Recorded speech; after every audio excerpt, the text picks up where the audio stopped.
നമുക്കുണ്ടായിരുന്നില്ല.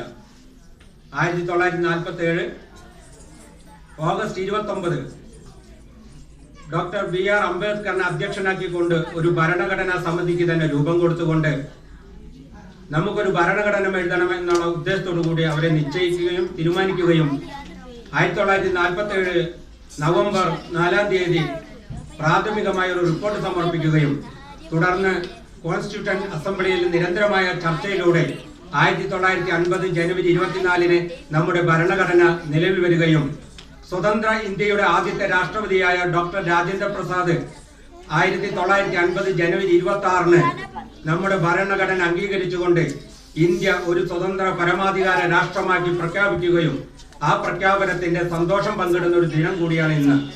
അത് എല്ലാ കുട്ടികളും ഓർത്തിരിക്കുക. നമ്മൾ ചരിത്രങ്ങളെ മറക്കാതെ ചരിത്രം പഠിച്ചുകൊണ്ട് ഒരുപാട് ധീര ദേശാഭിമാനികൾ രക്തം ചീന്തി നമുക്ക് നേടിത്തന്ന സ്വാതന്ത്ര്യം പൊന്നുപോലെ കാത്തു സൂക്ഷിക്കാൻ ഈ വേളയിൽ നമുക്ക് കഴിയട്ടെ. ഒപ്പം ഇന്നിവിടെ ഒരുപാട് കുരുന്നുകൾ കവിതയായാലും പാട്ടായാലും ഡാൻസ് ആയാലും ഒരുപാട് പരിപാടികളോട് അവതരിപ്പിക്കുന്നുണ്ട്. ഇവിടെ സാർ പറഞ്ഞതുപോലെ ഹരിഹരൻ സാർ പറഞ്ഞതുപോലെ കൂടുതൽ സംസാരിച്ച് വേദി മുഷിക്കാതെ നമ്മുടെ കുട്ടികളുടെ കലാവിരുന്നുകൾ ആസ്വദിക്കാനാണ് നമ്മളിവിടെ വന്നിട്ടുള്ളത്. എന്നിവിടെ ക്ഷണിച്ചതിനും 2 വാക്ക് സംസാരിക്കാൻ അവസരം തന്നതിൽ ന്യൂ ഏജ് മഴവിൽ ചിത്രരചന ക്ലാസിന്റെ ഭാരവാഹികളോട് നന്ദി പറഞ്ഞുകൊണ്ട് നിർത്തുന്നു. നന്ദി, നമസ്കാരം.